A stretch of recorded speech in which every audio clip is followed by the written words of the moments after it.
Berlin in the last days of April 1945 was a city being destroyed from every direction simultaneously.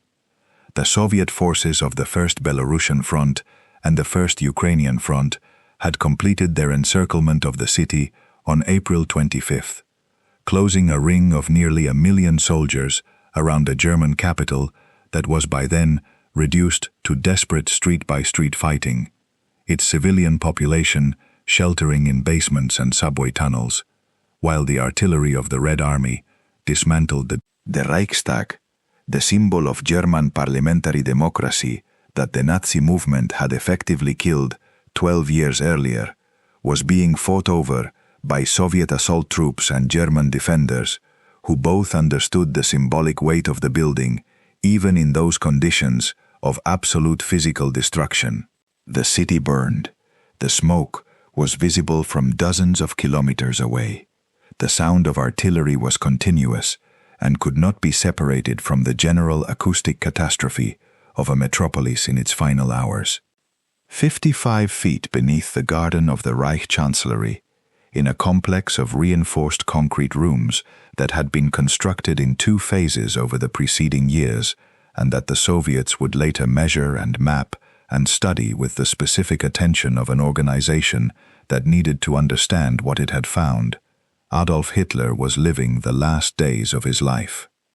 Or so the historical record says, or so the eyewitness accounts claim, or so the forensic evidence has been interpreted to confirm by the institutions that controlled that evidence for decades, and that had specific and documented reasons to present a particular version of events.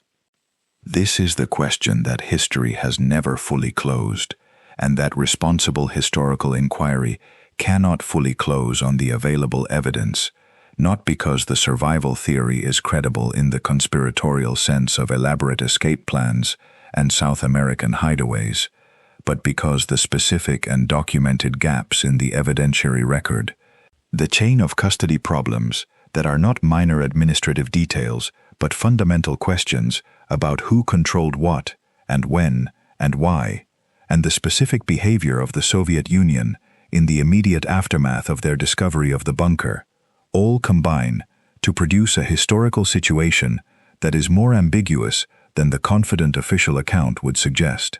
That official account goes as follows. On the afternoon of April 30th, 1945, Adolf Hitler and Eva Braun, whom he had married the previous day in a ceremony in the bunker, died by suicide in the Führerbunker. Hitler shot himself in the right temple with his personal pistol, a Walther PPK. Eva Braun took cyanide. Their bodies were carried to the Reich Chancellery garden, doused with gasoline, and burned, per Hitler's explicit prior instructions. The burning was incomplete due to the ongoing Soviet artillery bombardment, which prevented the attendants from remaining in the garden for the extended period required to fully consume the bodies. The partially burned remains were buried in a shallow crater in the garden. The Soviets found the site, excavated it, and conducted their own examination of what remained. This account is supported by the testimony of multiple eyewitnesses who were in the bunker at the time, people who heard the shot, who carried the bodies, who watched the burning, who were present at various stages of the events of that afternoon, and who provided accounts that are broadly consistent with each other in their central claims, while differing in various peripheral details in the way that eyewitness accounts of traumatic events always differ.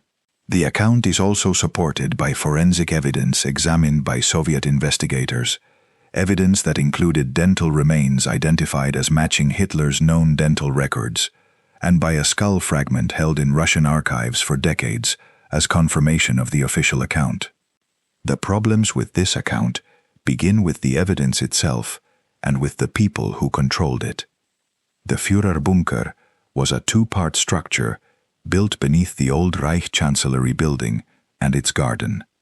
The upper bunker, the Führerbunker, had been constructed in the early 1940s and contained various service rooms and accommodation. The lower bunker, the deeper section, known specifically as the Führerbunker, had been constructed in 1943 and 1944 and provided more heavily reinforced accommodation for Hitler and the most senior members of his staff. The complex was entered through a staircase from the old chancellery and was accessed by a specific route that the senior occupants of the bunker used to move between their quarters and the various rooms where the war's final business was conducted. The geography of the bunker matters for understanding the eyewitness accounts, because the specific physical layout determines who could have seen what from where, and the eyewitness accounts of what happened on the afternoon of April 30th are all accounts from people who were in specific locations within the bunker or in the garden, and those locations determine the nature and the limitation of what they observed. The witnesses who provided the most detailed accounts in the immediate post-war period were people who had been in or near the bunker on the afternoon of April 30th, and who were subsequently captured or surrendered to Western Allied forces, specifically British and American, rather than to the Soviets. The distinction matters because the accounts given to Western interrogators in the weeks and months following the surrender were the accounts that shaped the initial Western historical record of what had happened in the bunker. The Soviets had their own captured witnesses and their own forensic findings, and the Soviet version of events, which diverged from the Western version in significant ways in the immediate post-war period, reflects the specific institutional priorities of the Stalin government in dealing with the question of Hitler's fate.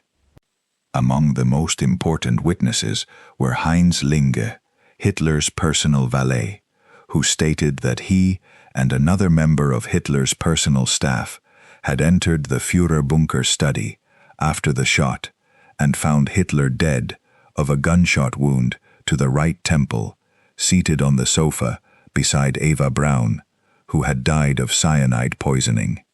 Rokus Misch, who served as a telephone operator in the bunker and who was one of the last survivors of the bunker staff, living until 2013, gave consistent accounts across 68 years of testimony that described hearing the shot, witnessing the aftermath, and watching the beginning of the burning in the garden.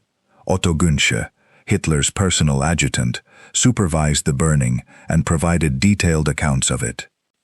These accounts, taken as a whole, are more consistent with each other than critics of the official account have sometimes acknowledged, and the consistencies between independent accounts from people who had no opportunity to coordinate their testimony before being questioned separately by Allied interrogators are genuine and significant.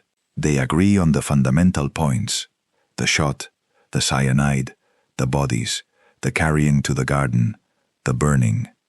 They disagree on peripheral details, on exactly where Hitler was sitting, on whether he sat forward or back, on the specific positioning of the wound, on details of timing and sequence that memory under stress handles imperfectly in any human witness. The disagreements have been seized upon by people who argue that the official account is false, and in the context of this examination, it is worth being specific about what the disagreements actually show. Eyewitness disagreements about peripheral details are expected features of witness testimony under traumatic conditions, not indicators of fabrication. The human memory does not record events like a video camera, does not preserve peripheral details with precision, does not always correctly attribute the sequence of things observed during experiences of intense stress. The specific disagreements in the bunker witness accounts are of this type. They concern exactly the kinds of peripheral details that memory handles poorly, not the central and defining events of the account. What they do not resolve is the physical evidence question, which is separate from the witness testimony question and which has a different and more complicated evidentiary history.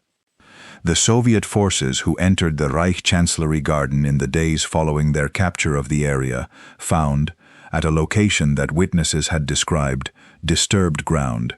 They excavated. They found burned remains. What exactly those remains constituted, what was physically present, what condition the material was in, and what could and could not be established from it by forensic examination in 1945, is the foundation on which the forensic history of the case rests, and the foundation has significant problems that are not invented by conspiracy theorists, but are documented in the historical record. The Soviet investigation was conducted by a team of forensic pathologists and SMERSH counterintelligence officers in the spring and summer of 1945, and their findings were classified. The classification lasted for decades. The Soviet government, while investigating the remains of Hitler and Eva Braun with a forensic team that produced a report, simultaneously maintained, at the highest levels of the Soviet state and as a matter of official public communication, that they had not found Hitler's remains and that Hitler might still be alive. Stalin himself, in conversations with Western leaders at Potsdam in July 1945, stated directly that he believed Hitler had escaped. This was not a private speculation. It was a statement by the leader of the state that possessed the forensic evidence that would confirm or deny the question, made at the moment when the classified forensic investigation was underway.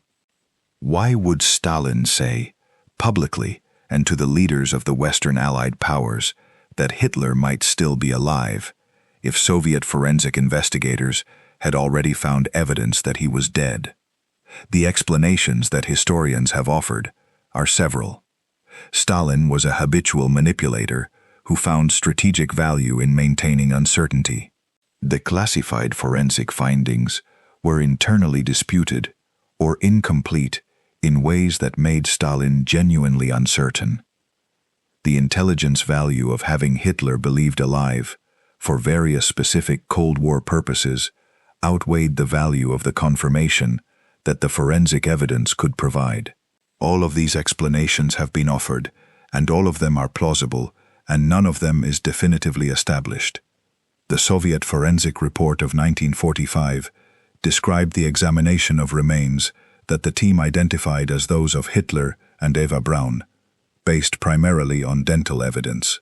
The dental identification was the centerpiece of the Soviet forensic case because dental remains are among the most durable physical evidence that survives intense burning, and because dental records provide a specific and verifiable means of identification when records of sufficient quality are available.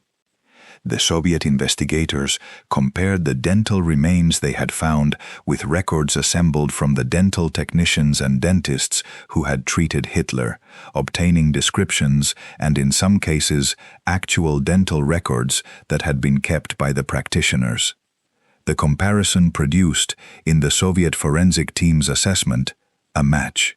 The dental evidence was consistent with Hitler's dentition, as reconstructed from the records and the testimony of the practitioners. But the chain of custody of this dental evidence and the chain of custody of the records against which it was compared had problems that are not merely procedural but are substantive in the forensic sense. The dental technician whose records were most central to the identification, a woman named Käthe Häusermann, who had assisted Hitler's dentist Hugo Blaschke, was herself a Soviet prisoner during the period of the forensic investigation, captured by Soviet forces and held in custody while she was questioned about Hitler's dental history. The records she provided were provided under conditions of coercion and imprisonment that do not satisfy the standards of independent verification that a forensic identification of this importance requires. This is not a minor point. The identification of Hitler's remains by the Soviets in 1945 rested substantially on testimony about dental records provided by a woman who was being held in Soviet custody, who had every reason to tell her captors what they wanted to hear, and whose subsequent imprisonment for 10 years in Soviet detention raises further questions about the relationship between her testimony and the institutional purposes it served. The dental identification, while plausible and potentially accurate, was not conducted under conditions that allow it to be accepted as definitively establishing what it claimed to establish.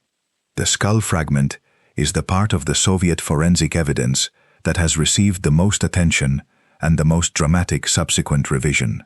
The Soviets had, in addition to the dental remains, a skull fragment with a gunshot wound that they maintained for decades as confirmation that Hitler had died of a gunshot wound to the head.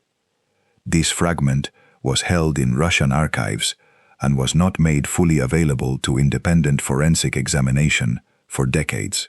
In 2009, American researchers gained access to the skull fragment through arrangements with the Russian State Archive and conducted DNA analysis on it. The DNA results were published, and they produced a finding that the Russian archivists and the existing official account had not anticipated. The skull fragment was not male. The DNA analysis of the skull fragment, held in Russian archives as confirmation of Hitler's death, showed that it belonged to a woman under the age of 40. The skull fragment was not Hitler's. This finding, which was published in peer-reviewed scientific literature and which has not been credibly challenged in the subsequent forensic literature, does not prove that Hitler survived.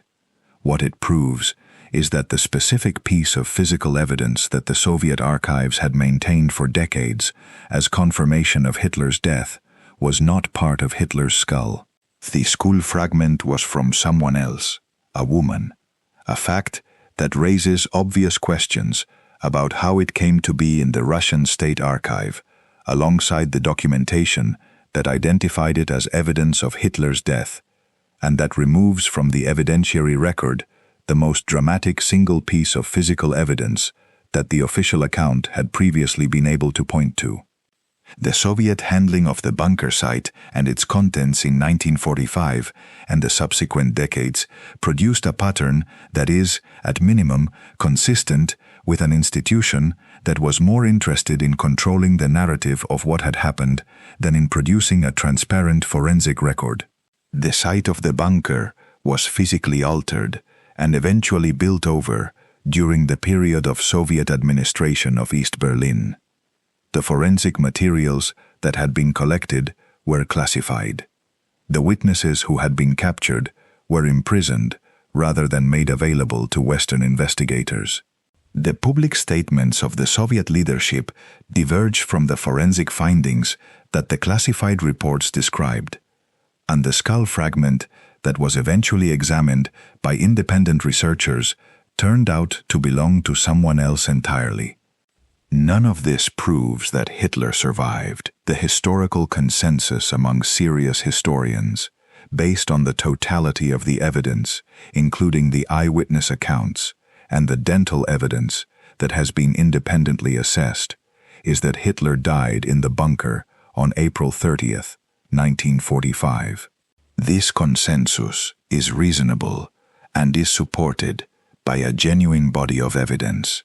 But the specific conduct of the Soviet Union in relation to that evidence means that the consensus rests on a foundation that has more cracks in it than the confident official account typically acknowledges.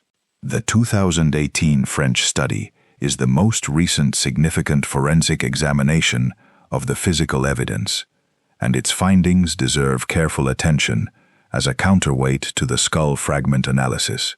A team of French forensic scientists, led by Philippe Charlier, published a study in 2018 based on their examination of dental samples held in Russian archives. The samples they examined were 8 teeth, which the Russian archivists maintained were teeth from Hitler's jaw. The forensic team conducted a detailed examination of the teeth's physical characteristics, comparing them with the dental records that are available and with historical accounts of Hitler's dental condition from people who knew it directly. The French team's conclusion was that the teeth they examined were consistent with being Hitler's teeth. The characteristics of the teeth, including the specific patterns of dental work, the materials used, and the overall condition of the dentition, were consistent with the records they were comparing them to.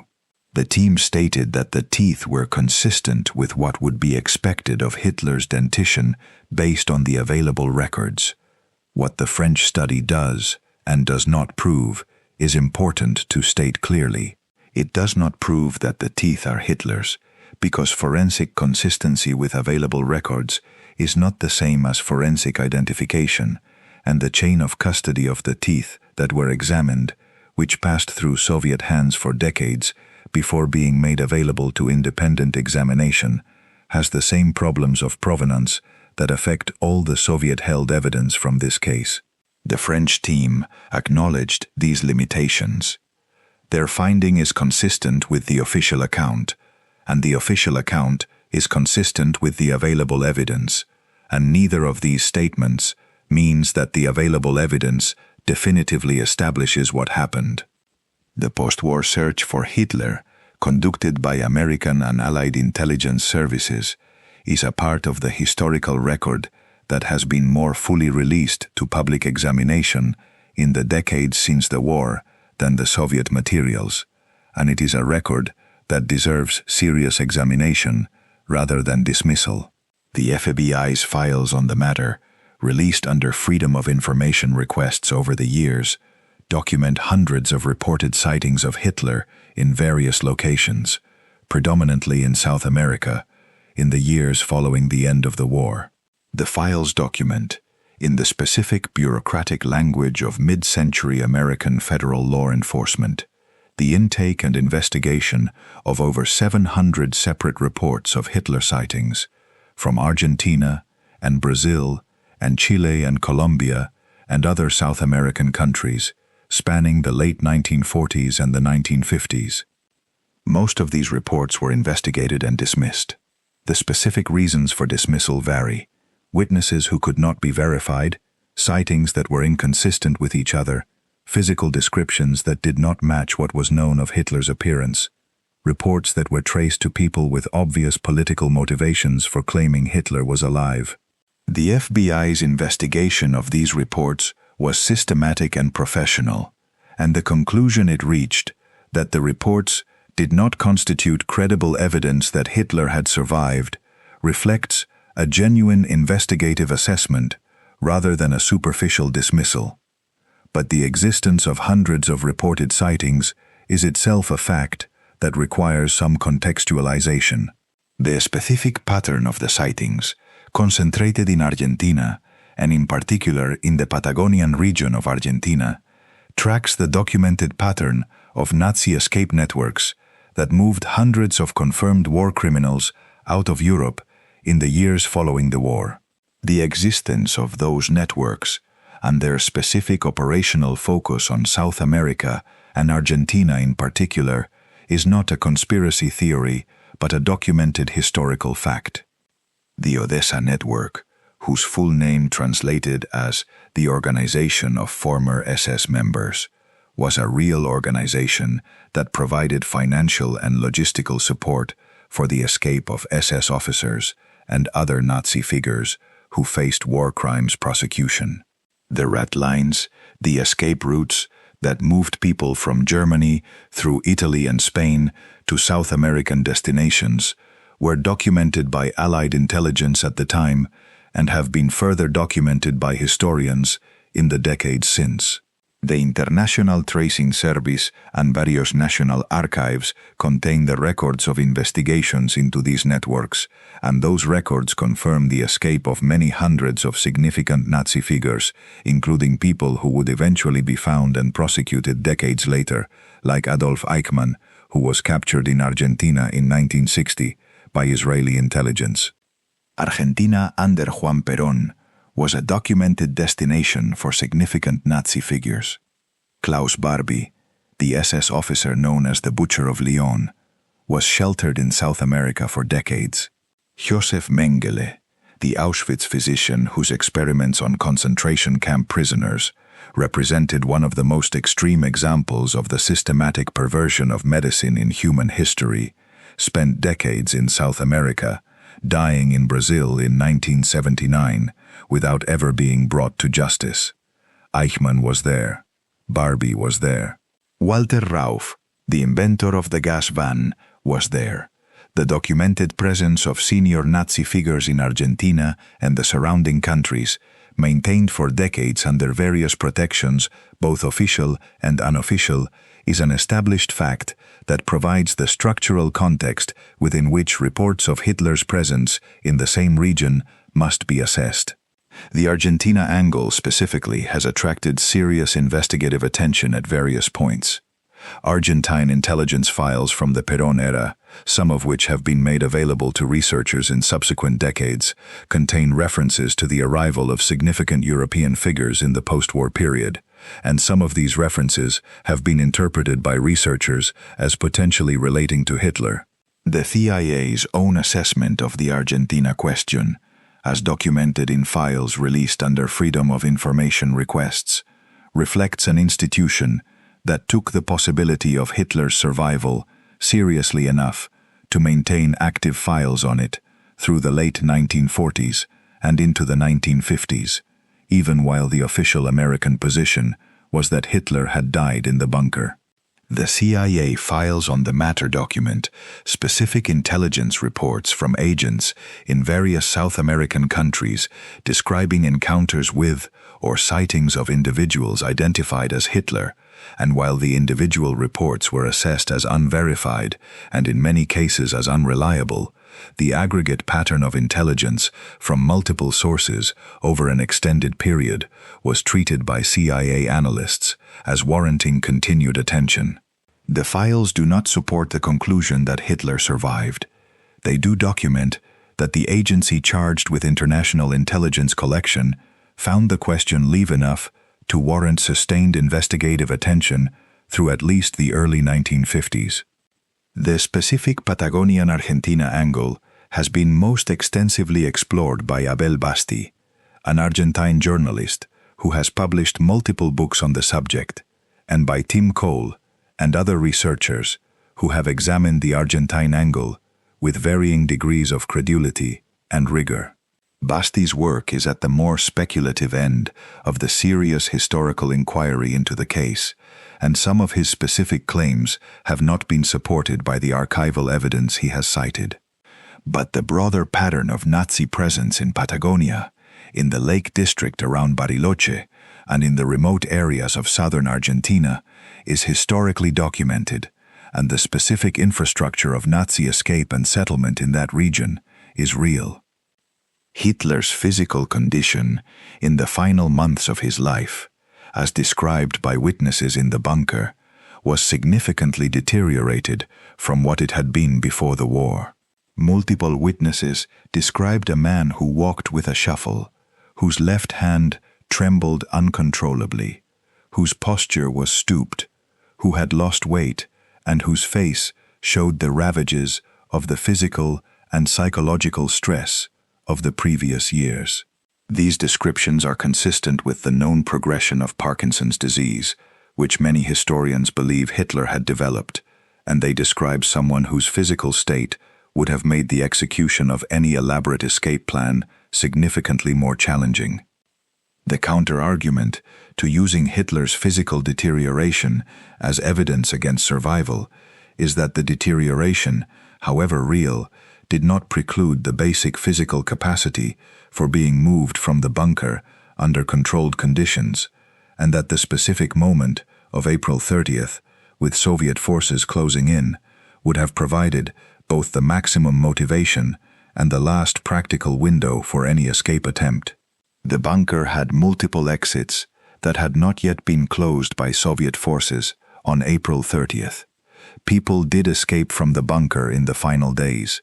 Martin Bormann, Hitler's secretary and one of the most powerful men in the Nazi hierarchy, left the bunker after Hitler's death and was not confirmed dead until decades later, when his skeleton was identified during construction work in West Berlin in 1972. Others also escaped. The possibility that Hitler was among those who escaped the bunker before Soviet forces closed all exits is not physically impossible. The eyewitness accounts say he died there. The forensic evidence, such as it is, and with the limitations and problems that have been documented, is consistent with his having died there. But the chain of events that would need to be true for him to have survived, while improbable and while involving a conspiracy of silence among people who had every reason to speak after the war, cannot be excluded as physically impossible on the current evidence. In May of 2025, a former CIA officer made a public claim that Hitler had faked his death and escaped the bunker, basing the claim on what he described as CIA records and intelligence that had not been fully made public. The claim attracted significant attention and significant skepticism, and it is worth examining what it does and does not represent. The former officer's claims were specific in some respects, referencing documents and sources that he described without producing them publicly, and they represented the kind of claim that the CIA itself, as an institution, did not corroborate or endorse. The specific evidence the officer claimed to possess has not been made available for independent assessment. Claims of this type, from individuals asserting access to classified intelligence that supports a particular theory about a historical mystery, require a higher standard of evidence than the claim itself before they can be incorporated into the serious historical discussion of the question. The former CIA officer's claim may reflect genuine knowledge of classified material that supports his conclusion, or it may reflect a misinterpretation of ambiguous intelligence, or it may be something else entirely. Without access to the underlying material, its weight in the evidentiary record cannot be assessed. What the claim does, in the context of a case that has specific and documented evidentiary gaps, is remind the audience that the intelligence and security apparatus of multiple countries, including the United States, maintained active files on the Hitler survival question for years after the war, and regarded it as a live question worthy of continued intelligence attention. Whether that attention reflected genuine intelligence suggesting survival, or simply the responsible maintenance of an open question in the absence of definitive evidence, is itself an unresolved question. The 2009 skull fragment DNA finding remains the most significant forensic development in the case in recent decades. Its implications for the official account are specific and cannot be minimized. The piece of physical evidence most prominently associated with confirming Hitler's death was not from Hitler. The teeth examined by the French forensic team in 2018, held in the same Russian archive, produced findings consistent with the official account, but consistent with is not the same as proven, and the chain of custody of all the material in that archive is compromised by the decades during which it was controlled by an institution with documented incentives to manage the narrative around its findings. That consensus is based on a genuine body of evidence, multiple eyewitness accounts that are broadly consistent, dental evidence that has been assessed as consistent with Hitler's known dentition, the lack of credible confirmed evidence that he appeared anywhere after April 30th, and the general improbability of a successful long-term concealment of a figure as recognizable as Hitler in any post-war context. The consensus has been reached by historians who have examined the evidence carefully and who are not motivated by any institutional interest in a particular conclusion. But the specific gaps in the evidentiary record, the skull fragment that belonged to someone else, the chain of custody problems affecting all the Soviet-held physical evidence, the documented pattern of Soviet disinformation around the question in the immediate post-war period, the CIA's own sustained active interest in the question through the early 1950s, the documented infrastructure of Nazi escape networks in South America, and the specific, confirmed presence of senior Nazi figures in Argentina and the surrounding countries for decades after the war, all combine to produce a historical situation in which honest forensic assessment cannot say that the question is absolutely and definitively closed. What happened in the Reich Chancellery Garden on the afternoon of April 30th, 1945, when the attendants doused the bodies in gasoline and lit them while Soviet shells fell nearby, is almost certainly what the witnesses said happened. The man who had started a war that killed between 70 and 85 million people, who had ordered and overseen the systematic murder of 6 million Jews and millions of others in the Holocaust, who had taken a nation and a continent and subjected both to the catastrophic consequences of his specific combination of absolute power and profound psychopathy, almost certainly died in that garden in the spring of 1945, his body burning in a shallow crater, while the city he had promised would last 1,000 years was being dismantled by the armies of the countries he had tried to destroy. Almost certainly. But the magnitude of the question, the historical weight of the specific human being whose death was being established, required an evidentiary standard commensurate with that magnitude, an independent, verifiable, chain of custody preserved forensic record of what was found and when and what it showed. That standard was not met. The evidence was controlled by the Soviet Union, which had specific and documented reasons to manage the narrative around what it knew. The most dramatic physical evidence, the skull fragment, was not from Hitler. The dental evidence is consistent with the official account, but was obtained and assessed under conditions that do not satisfy the standards of independent verification. This is not a defense of the survival theory. The survival theory, in its popular form, involving a healthy Hitler living into his 70s or 80s in a Patagonian village, is not supported by any credible evidence and requires the collusion of enough people across enough decades to make it improbable in the extreme. Hitler's physical condition in 1945 was poor. His recognizability was absolute. The probability of successful long-term concealment approaches zero.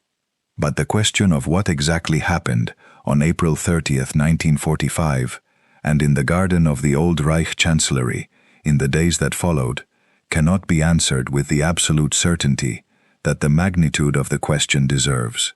The evidence that is available is consistent with the official account. It does not definitively confirm it because the most important evidence passed through decades of Soviet control before being made available to independent assessment, and what independent assessment found in that archive was, in one crucial instance, not what the archive had said it was. The garden is gone. The Führerbunker was demolished. The skull fragment that was supposed to be the proof is the skull of an unknown woman. The teeth in the Russian archive are consistent with Hitler's dentition, but were controlled for decades by an institution that was simultaneously telling the world, at the highest political levels, that Hitler might still be alive. History has reached its verdict.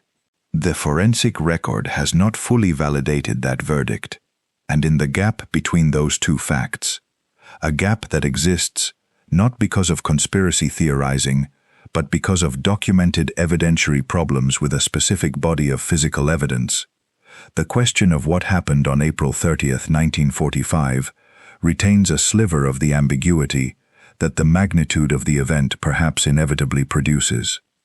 Adolf Hitler was born on April 20th, 1889. He died, in all historical probability, on April 30th, 1945, in the Führerbunker beneath Berlin. The evidence for this is substantial, and the evidence against it is not substantial. But the chain of custody of the physical evidence that would close the case definitively was never secured, and the institution that held that evidence for decades behaved in ways that do not inspire confidence in the integrity of the evidentiary record it was managing. The world deserved a cleaner answer. It did not get one. And in the specific gap between what we know and what we can prove, the question sits, smaller now than it was, diminished by the accumulation of consistent testimony and consistent forensic assessment, but not fully closed, not fully settled, in the absolute evidentiary sense that a question of this magnitude requires. The bunker is gone. The garden is a parking lot. The skull is a woman's. The teeth are consistent but provenance compromised. And somewhere in the Russian archives, there may be material that has not yet been fully assessed by independent investigators that would close the gap between the historical consensus and the forensic certainty that consensus still lacks. Or there may not be. Perhaps the answer is exactly what the witnesses said it was. And the gaps in the record are the gaps produced by the chaos of 1945 and the institutional self-interest of 1946 and 1947 and 1948, rather than the gaps that conceal something different from the official account. Perhaps the garden contained what the witnesses said it contained, and the skull fragment was misidentified in the archives by Soviet officials who were managing too much material under too much pressure, and the story is exactly the story the world has been told. Almost certainly it is. Almost certainly, but not beyond all reasonable forensic doubt. And for a question of this magnitude, almost certainly is a verdict that history is entitled to find unsatisfying. The specific geography of the Führerbunker and the specific events of the final days in Berlin deserve more careful attention than the bare outline of the official account provides, because the texture of what was happening in those rooms in the last week of April 1945 is itself part of the evidence for and against the official account. The conditions inside the bunker in those final days were conditions of extreme psychological pressure, of absolute military failure presenting itself in real time as Soviet forces reduced the defensive perimeter of the city block by block, of a community of people living underground in the knowledge that the world above them was ending and that their specific relationship to that ending was going to determine what happened to them for the rest of their lives. Hitler had arrived at the Führerbunker in January of 1945 and had not left it. His daily existence in those final months was the existence of a man living in a few rooms of reinforced concrete 50 feet underground, receiving military situation reports that reflected a catastrophe he refused to acknowledge as complete, issuing orders to armies that no longer existed, or that existed only on paper in the optimistic arithmetic of a headquarters that had lost contact with reality. The witnesses who were with him in those months, his secretaries and his personal staff, and the military figures who attended the daily briefings, described a man undergoing accelerating physical and psychological deterioration, whose behavior had become increasingly erratic, who had retreated into fantasies of last-minute rescue by armies that were not coming, and of the death of Roosevelt creating a political realignment that would save Germany, fantasies that collapsed one by one as the actual situation became undeniable. The death of Roosevelt, which occurred on April 12, 1945, did produce a brief moment of euphoria in the bunker, a genuine belief among some of the occupants that this was the shift in fortune that would change the outcome of the war. Goebbels reportedly wept with joy. Hitler reportedly said that this was the miracle that would save Germany. The euphoria lasted hours rather than days before the actual military situation reasserted its authority over the fantasy. By the third week of April, the Soviet forces were inside the city itself. By April 25th, the encirclement was complete. On April 28th, the radio communication that was still reaching the bunker brought news that Himmler, whom Hitler had trusted as the loyal enforcer of the regime's most extreme measures, was attempting to negotiate a separate peace with the Western Allies. Himmler's response to this news was described by witnesses as one of the most extreme expressions of rage they had witnessed in the final period, a betrayal that came from the most unlikely quarter. Himmler was stripped of all his positions by decree. Hermann Fegelein, an SS general who was married to Eva Braun's sister and who was in the bunker, was executed on April 28th after attempting to leave the compound. On April 28th, Hitler also married Eva Braun in a brief ceremony in one of the bunker's conference rooms, attended by a small group of witnesses, including Goebbels and Bormann. The marriage was conducted by a local official who was brought to the bunker for the purpose.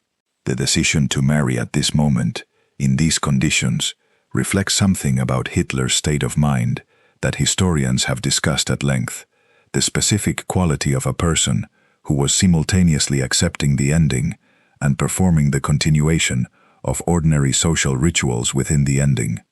Eva Braun had been Hitler's companion for years. The marriage made her, for the hours remaining to them, his wife. The decision to die in the bunker rather than to escape, which is at the center of the survival theory question, was one that Hitler had explicitly expressed across the final weeks. Multiple witnesses have reported him saying, in various formulations, that he would not be taken alive, that he would not be exhibited by the Soviets, that he would die in Berlin. These statements are consistent with the official account. They are also, of course, statements that someone who was planning to escape might make in order to manage the beliefs of the people around him, and the survival theory has to account for them either as sincere statements of intent that were subsequently abandoned or as deliberate misdirection. The question of who else knew what happened on April 30th, and why none of them ever broke their silence in a way that provided credible evidence of Hitler's survival, is the most fundamental challenge to the survival theory, and the one that the theory has never satisfactorily answered.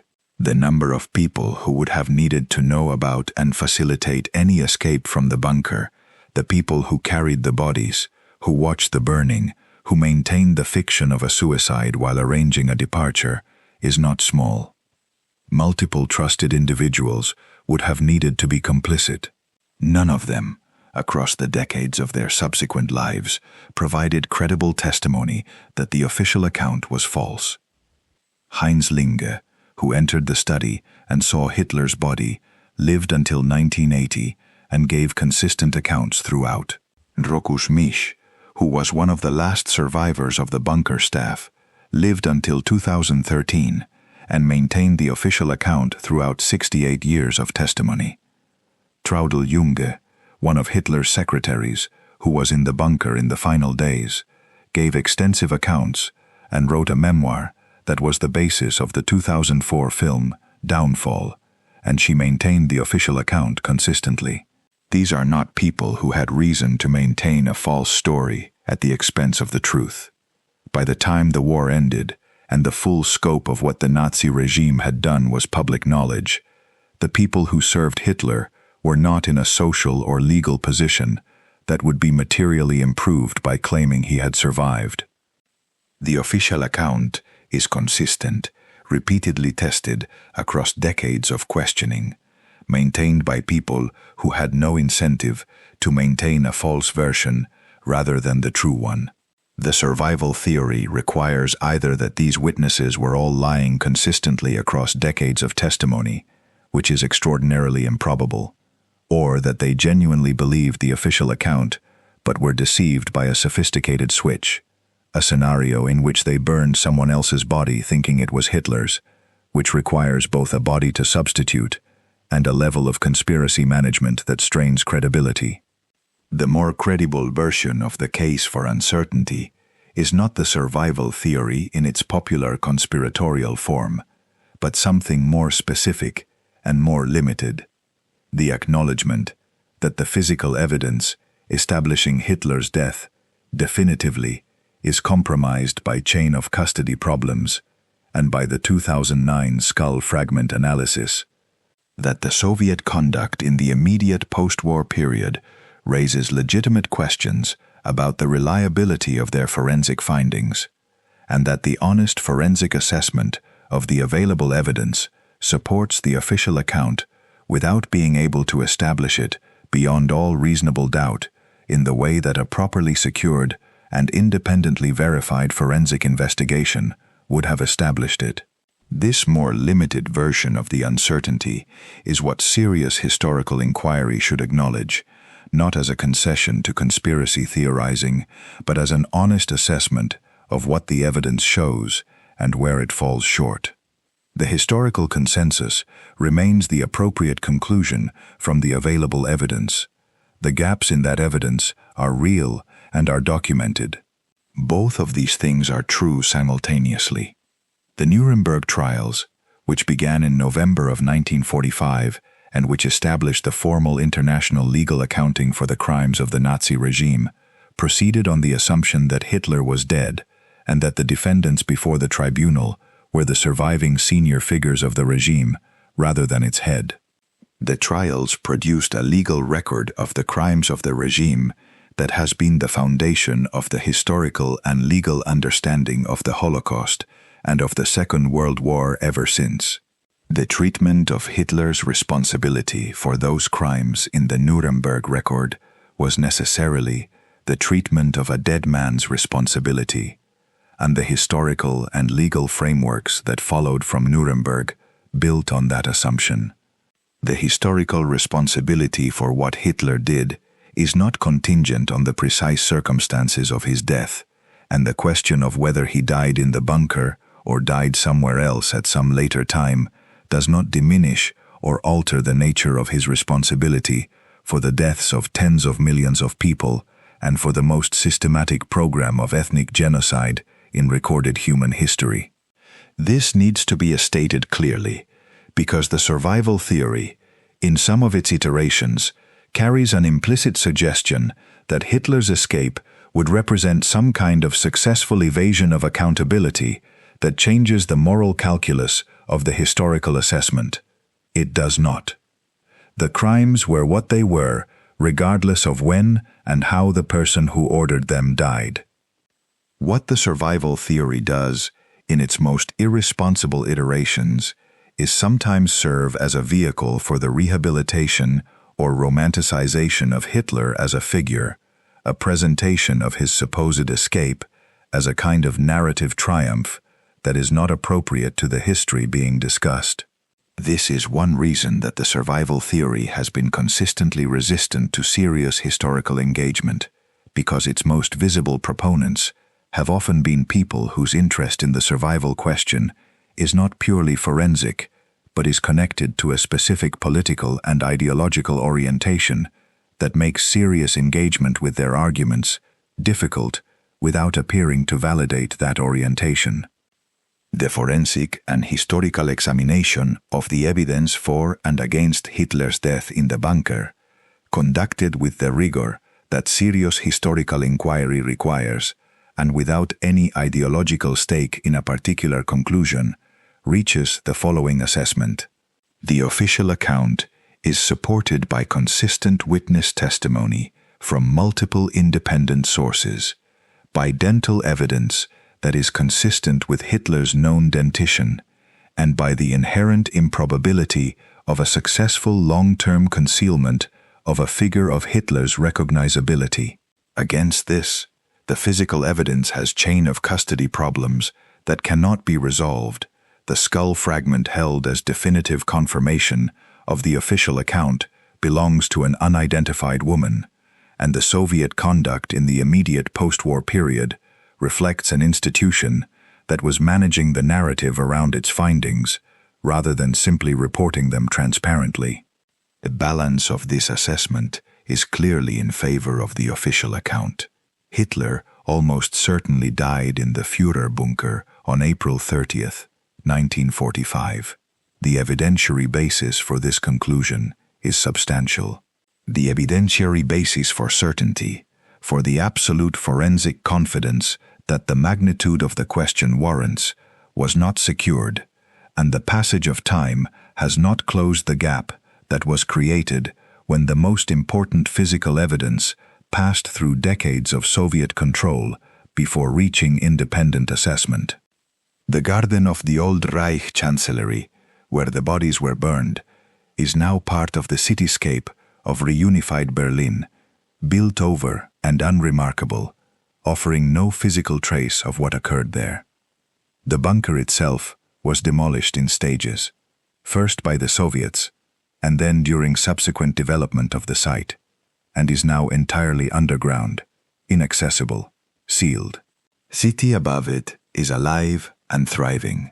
a democratic capital that has made of its history a sustained, honest, unflinching engagement with what happened there and what Germany did to the world and to its own people. An engagement that stands in stark contrast to the evasion and the manipulation that characterized the immediate post-war handling of the specific question of how Germany has faced its history. The Soviet Union managed its part of that history in ways that left the specific forensic record of April 30th, 1945 in a compromised state, and the world, which deserved to know beyond reasonable doubt what happened to the man who had nearly destroyed it, received instead a historical consensus supported by strong but not absolute evidence, and a skull fragment from a woman whose identity is not known, held in an archive in Moscow, testament to the specific and permanent limitations of the historical record that the events of April and May of 1945 were allowed to produce. Adolf Hitler died, almost certainly in the bunker, almost certainly on April 30th, 1945. The evidence for this is strong. The evidence for absolute certainty was never properly secured, and what was secured was in at least one crucial instance not what it was represented to be.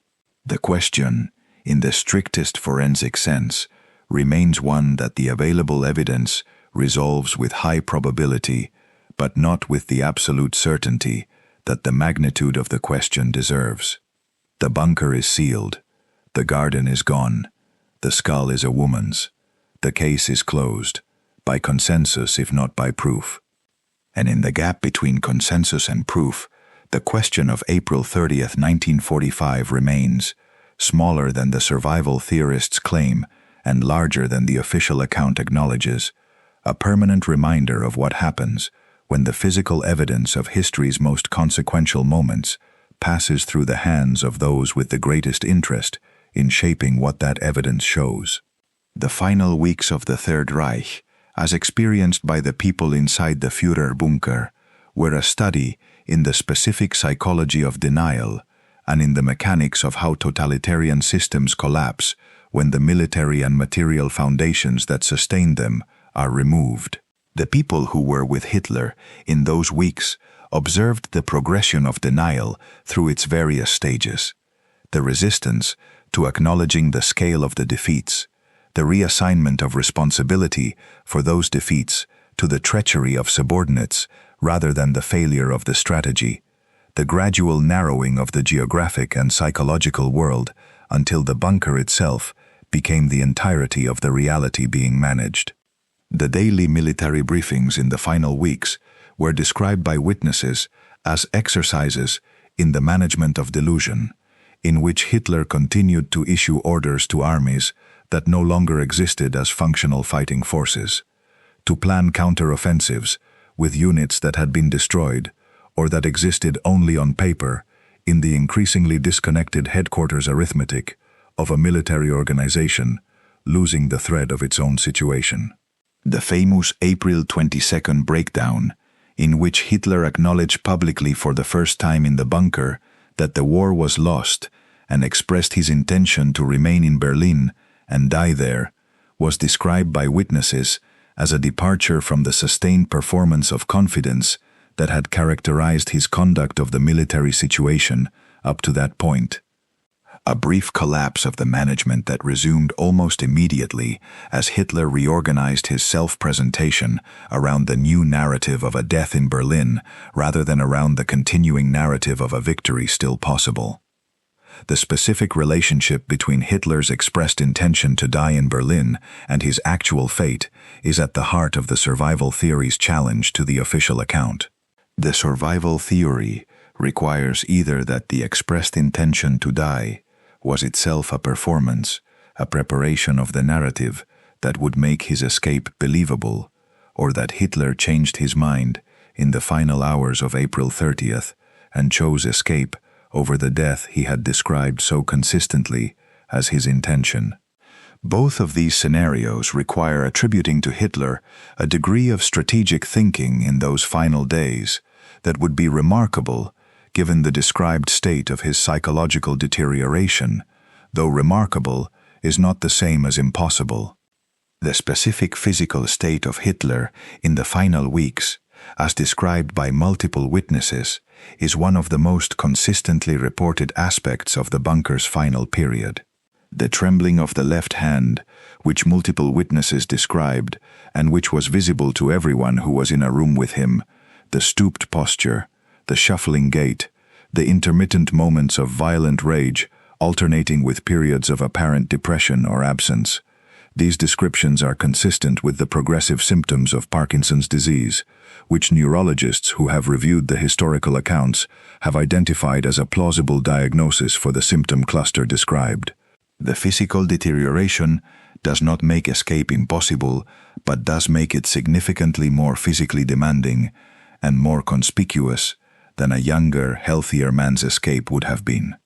The bunker had multiple exits in the final days of April, though the Soviet advance was progressively closing them. The main exits, the one from the Chancellery building itself, and the emergency exit through the bunker's own staircase, were being used by people leaving and entering the bunker complex as late as April 29th and into April 30th itself. The evacuation route from the bunker into the city, through the underground passages and the sewers, and the route through the Tiergarten to the airstrip at the Brandenburg Gate area, was still theoretically accessible on April 30th, though increasingly dangerous. The fact that people did escape the bunker in the final days, as has been documented, means that the exits existed and were being used. Martin Bormann, whose fate was one of the great post-war mysteries, until his skeleton was identified during construction work in West Berlin in 1972, left the bunker after Hitler's death and was among those who attempted to break out through the Soviet lines, a desperate and violent escape attempt in which many of the people who made it were killed. Bormann's fate, death during the breakout attempt, was not confirmed for decades, and in the interim, he was one of the most hunted Nazi war criminals, believed by many to have escaped to South America and to be living there in concealment. His eventual forensic identification resolved a decades-long mystery and confirmed that at least one of the most prominent people who left the bunker in those final days did not successfully escape to South America. The Bormann case is instructive for the survival theory discussion because it demonstrates both the plausibility of escape attempts in those chaotic final days and the significant danger and mortality rate of those attempts. The chaos of Berlin in the final days of April and the first days of May 1945 was genuine and was lethal for many of the people who attempted to move through it, and the conditions that would have attended any escape attempt by Hitler, whatever his physical condition, were conditions of extreme danger.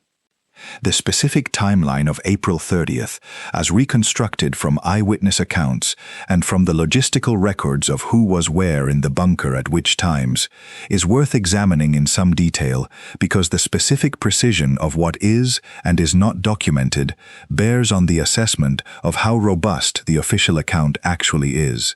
The afternoon of April 30th, the period between approximately 2 p.m. when Hitler said his last farewells to the bunker staff, and approximately 4 p.m. when the shot was heard, is documented by witness accounts that agree on the broad sequence of events while differing in various peripheral details. The farewells themselves were witnessed by multiple people, a formal procession of the senior staff and the bunker personnel through the anteroom of the Führerbunker, where Hitler stood and shook hands and exchanged brief words with each person. This event, witnessed by more than a dozen people, is among the most consistently reported in the bunker witness accounts, and its occurrence is not seriously disputed. Whether the purpose of the farewells was what it appeared to be, a final goodbye before a suicide, or whether it was something else, a deliberate performance for an audience that would subsequently report what they had seen, is not determinable from the accounts themselves. After the farewells, Hitler and Eva Braun retired to the study. The door was closed. Various witnesses stationed in the anteroom or in adjacent areas describe a period of waiting, followed by the sound of a shot, followed by the entry of Linge and Günsche into the study, and the subsequent carrying of the bodies to the garden. The sequence is documented. The specific physical evidence of the death, Hitler's body, and the wound that caused it, was observed by the people who entered the study, and subsequently by the people who carried the body, and those people provided consistent accounts of a gunshot wound to the right temple. The bodies were carried through the emergency exit of the bunker and into the garden of the old Reich Chancellery, where they were placed in a shallow depression and covered with gasoline from cans that Günsche and others had obtained for the purpose. Multiple witnesses observed the beginning of the burning from the emergency exit, not remaining in the garden itself because of the Soviet artillery that was falling in the area.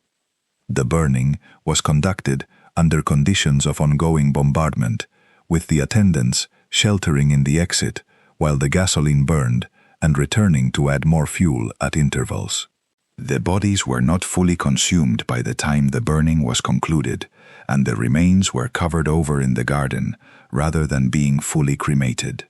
This account of the burning is consistent across the witness testimony on its basic elements: the garden, the gasoline, the artillery, the incomplete burning, the covering of the remains. The inconsistencies in the testimony concern peripheral details: exactly how many people were present at various moments, exactly where specific individuals were standing, exactly how long the burning continued before being interrupted. These are the kinds of details that memory, under the conditions of April 30th, 1945 in Berlin, would not be expected to preserve with perfect precision. The Soviet discovery of the site came several days later, after the fighting in the immediate area had concluded. The Soviet military intelligence officers who conducted the initial examination of the bunker site were not forensic specialists in the modern sense, and the conditions of the examination were the conditions of the immediate aftermath of combat, chaotic, pressured, and not conducive to the systematic evidence preservation that would subsequently be expected of such an investigation. The bodies that were found in the garden were described in the initial Soviet reports as badly burned, requiring forensic examination to establish identity, and the forensic examination that followed was the examination whose conclusions were classified for decades and whose physical evidence is the evidence that we have been discussing. The specific Soviet witnesses to what was found in the garden, the officers and investigators who were present at the discovery and the initial examination, are documented in the Soviet military records and in the subsequent Soviet forensic report. Their accounts, available through the Russian archives that have been made partially accessible to researchers in the post-Soviet period, are consistent with the finding of burned human remains in the location that the German witnesses had described. What those remains consisted of, what their condition was, and what could be established from them by examination in 1945 are the questions that the classified Soviet forensic report addresses, and that independent researchers have not been able to fully assess because the complete contents of the Soviet forensic investigation have not been made fully available. The partial availability of Soviet archival material on the case, which has increased since the end of the Cold War, but has not reached the level of complete openness that would allow the forensic record to be fully evaluated, is itself part of the evidentiary problem. Russia has made some archival material on the case available for research, including the access that allowed the 2018 French dental study to be conducted. But the complete Soviet forensic record from 1945 remains partially classified or partially unavailable, and the specific materials that have been made available have been selected by the Russian archivists rather than provided in their totality. The question of what is in the Russian archives that has not yet been made available, whether it is additional forensic material, additional witness statements, additional intelligence reporting on the Hitler question from the immediate post-war period, or something else, is one that historians cannot answer from the outside. The archive is what it is. The Russian government controls what is released and when. The history of the case suggests that when Russian archival material has been made available for independent examination, the findings have not always supported the official account in the way the Russian custodians might have anticipated, as the skull fragment analysis demonstrated. Whether further release of archival material would produce further such surprises or would confirm the official account more robustly is unknown. The specific reason that the question of Hitler's fate retains any serious forensic uncertainty at all, despite the substantial body of consistent witness testimony that supports the official account, is precisely this. The physical evidence that would close the case definitively was handled for decades by an institution that demonstrated, through the skull fragment incident and through the pattern of Soviet disinformation in the immediate post-war period, that it was not simply a transparent custodian of historical truth. This does not mean that the Soviet forensic findings were false. It means that the forensic record that they produced cannot be accepted with the confidence that an independently secured and independently verified forensic record would warrant. History operates under these limitations as a matter of course.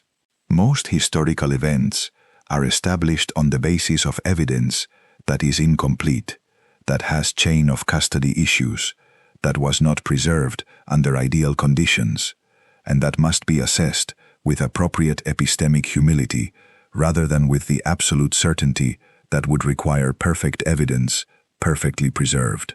The specific case of Hitler's death is unusual, not because it has these limitations, but because the magnitude of the historical event, the death of the person most directly responsible for the most catastrophic war and the most systematic genocide in recorded human history, makes those limitations feel more significant than they might feel in a case of lesser historical weight. The world needed to know with certainty what happened to Adolf Hitler. It deserved that certainty. The specific political circumstances of 1945 and 1946 and the following decades, in which the Soviets controlled the physical evidence and had strong incentives to manage rather than simply report it, meant that the certainty the world needed was not secured when it should have been secured, and the passage of time has not fully repaired the damage done by that failure of the immediate post-war period to produce a transparent and independently verified forensic record of the most historically consequential death of the 20th century. The Führerbunker is sealed. The garden is a city. The school is a stranger's. The teeth are consistent, but provenance uncertain. The witnesses have told their stories, and the stories are consistent, and they describe a man who died in an underground room in Berlin on the afternoon of April 30th, 1945. Almost certainly, that is what happened. Almost certainly, and with a degree of confidence that makes the survival theory a historical curiosity, rather than a genuine competing interpretation of the available evidence. But not with the absolute forensic certainty that the magnitude of the question and the magnitude of the man's crimes required, and that the specific circumstances of 1945 failed to produce.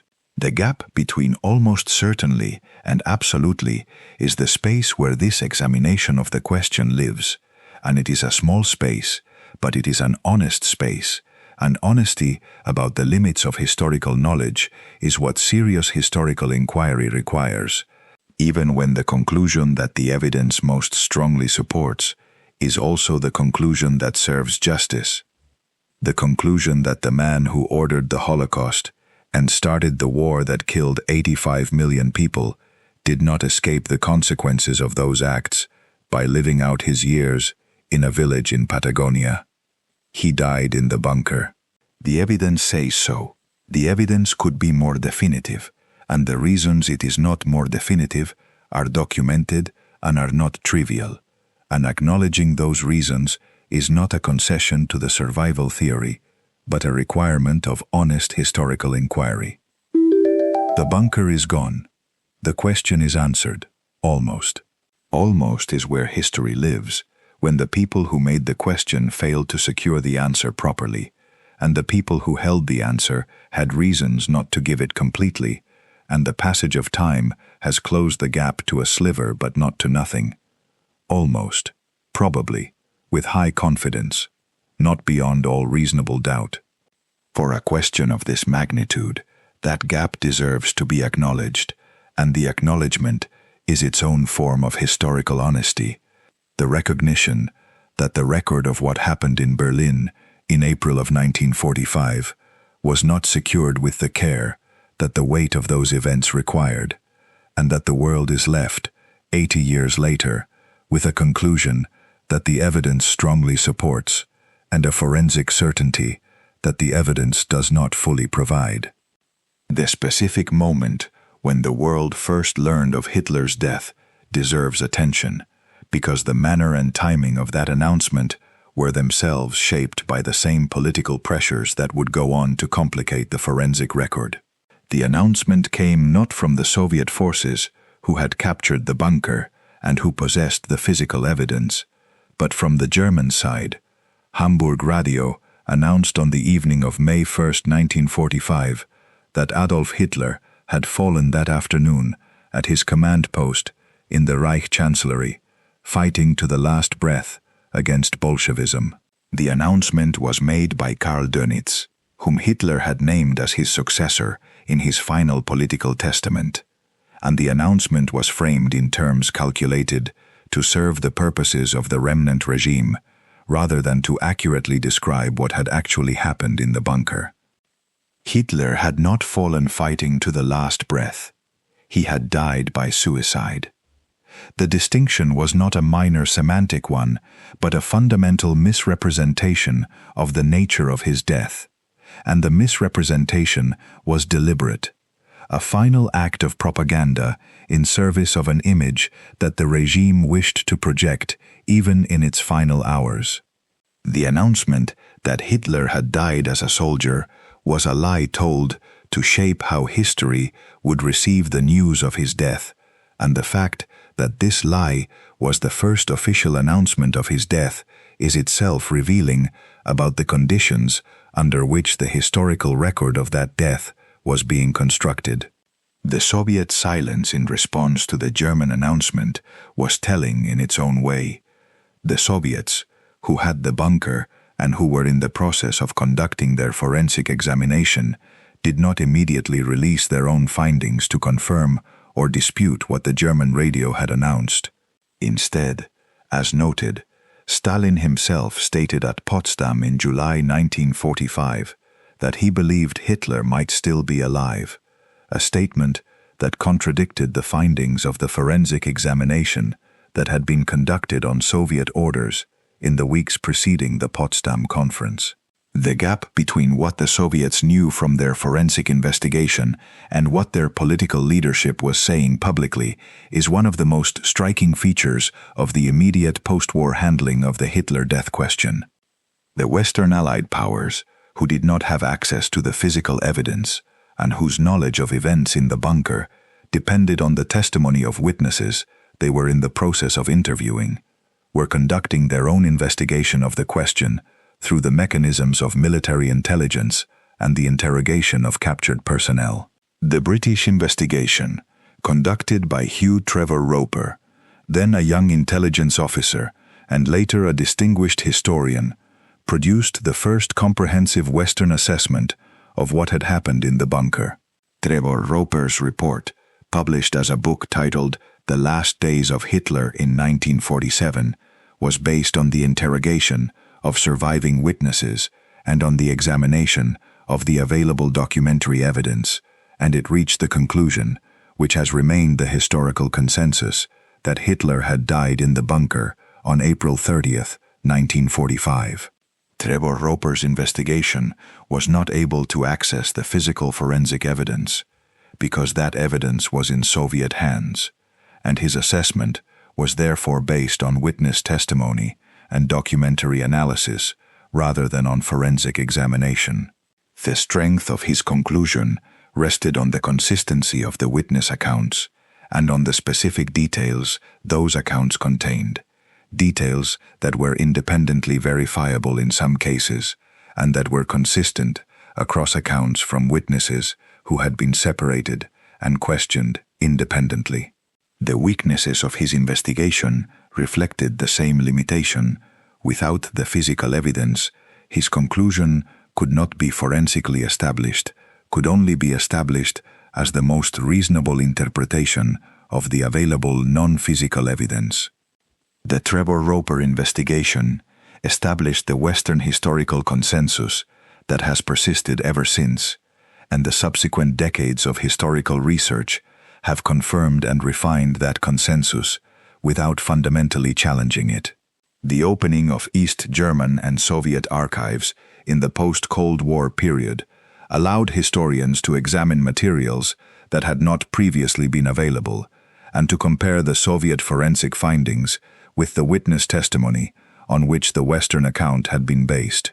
The comparison generally confirmed the consistency of the two bodies of evidence with the official account, while also revealing, most dramatically in the 2009 skull fragment analysis, the specific instances where the physical evidence was not what it had been represented to be. The broader context of Nazi war criminal escapes, which is the context in which the survival theory most commonly places Hitler, is worth examining independently of its connection to the specific Hitler question, because the documented facts of Nazi escape are significant historical facts that do not depend on the Hitler survival theory for their importance.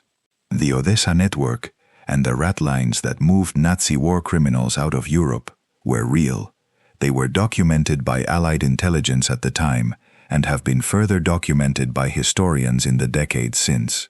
The specific escape routes through Spain and through Italy, the involvement of various institutional actors in facilitating those escapes, including in some documented cases, the involvement of elements of the Catholic Church hierarchy in providing travel documents and assistance, and the ultimate destination of many escapees in South America, are historical facts that have been established through archival research and through the investigations that led to the capture and prosecution of specific individuals. Eichmann's escape to Argentina, his discovery by Israeli intelligence through the Mossad, and his capture in 1960 constitute one of the most fully documented examples of the escape network in action. Mengele's decades in South America, his movements through Argentina and Paraguay and Brazil, and his death by drowning in 1979 without ever facing justice, are another.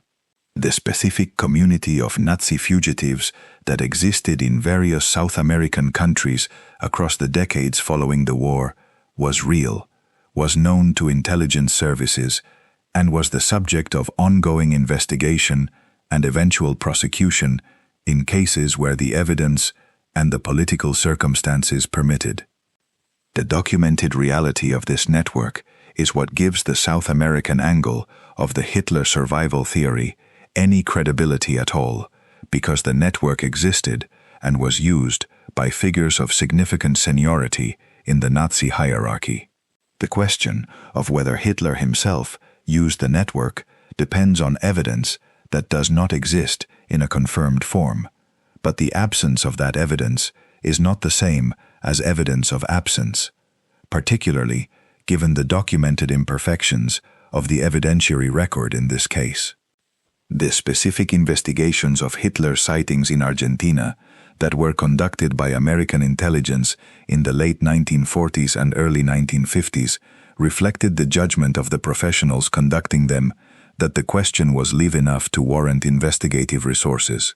The CIA files from this period, which have been partially released, show an organization that was receiving and assessing intelligence from multiple sources about a possible Hitler presence in South America, and that was treating that intelligence with the seriousness that a live operational question receives, not with the dismissiveness that a settled historical question would receive.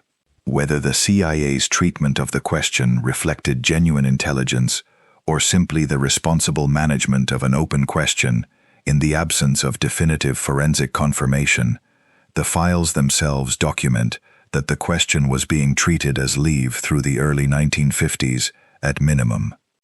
The 2025 claim by the former CIA officer that Hitler had faked his death, made in a context of public statements rather than through the formal release of documentary evidence, sits at the problematic end of the spectrum of interventions in this historical question. The claim was specific, the officer describing particular CIA records as the basis for his conclusion, but the records themselves were not produced for public assessment, and the CIA, as an institution, did not endorse the claim. The specific evidential basis for the claim, therefore, cannot be assessed by independent historians, and the claim cannot be incorporated into the serious historical record without either the documentary evidence being produced or the claim being corroborated by independent sources. What the claim does, irrespective of its ultimate validity, is serve as a reminder that the intelligence community's relationship to the Hitler death question has not been one of settled confidence in the official account throughout the post-war period. The CIA maintained active files. The FBI documented hundreds of sightings. Former officers make claims. These things collectively reflect a question that the official agencies with the most direct access to relevant intelligence did not, through the first decade and a half after the war, regard as definitively settled. The specific quality of the physical evidence that establishes Hitler's death, taken in its totality, is this. The dental remains examined by the Soviets in 1945 were assessed as consistent with Hitler's known dentition, a conclusion consistent with the official account, but obtained under conditions that compromise its independence. The school fragment held in Russian archives for decades as confirmation of the official account was examined independently in 2009 and found to belong to an unidentified woman, not to Hitler. The teeth, examined by French researchers in 2018, were found to be consistent with Hitler's known dentition, a finding consistent with the official account, but limited by the provenance problems that affect all the Soviet-held material. No complete, independently verified, chain of custody secured physical evidence of Hitler's death exists. The eyewitness testimony of multiple independent witnesses who directly observed the death or its immediate aftermath is consistent across its central elements. The inherent improbability of a successful long-term concealment of a figure as recognizable as Hitler in any post-war setting. The absence of any credible, confirmed post-war sighting of Hitler.